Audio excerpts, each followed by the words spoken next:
আসসালামু আলাইকুম। বিসমিল্লাহির রহমানির রহিম। নাহমাদুহু ওয়া নুসাল্লি আলা রাসূলিহিল কারীম। আম্মা বা'দ ফাআউযু বিল্লাহি মিনাশ শাইতানির রাজীম।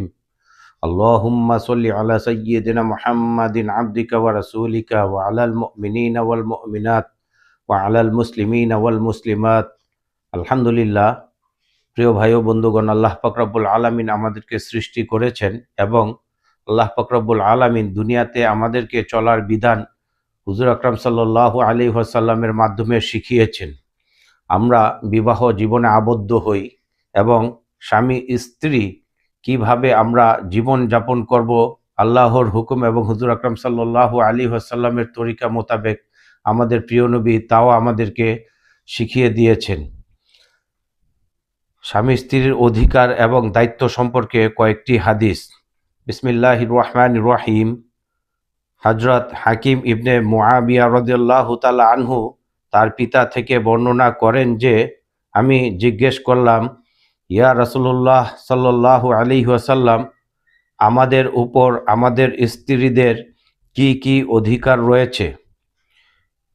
রাসূলুল্লাহ সাল্লাল্লাহু আলাইহি ওয়াসাল্লাম উত্তর দিলেন, তাদের অধিকার এই যে, তুমি নিজে যখন আহার করবে তখন তাহাকেও আহার করাবে,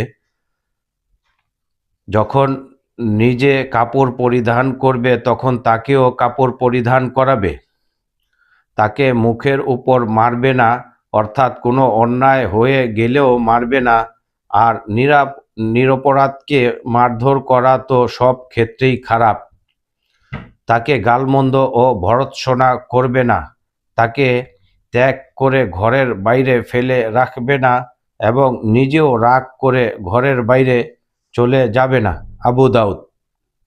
প্রিয় ভাই ও বন্ধুগণ, আল্লাহ পাক রব্বুল আলামিনের বিধান খুবই সুন্দর।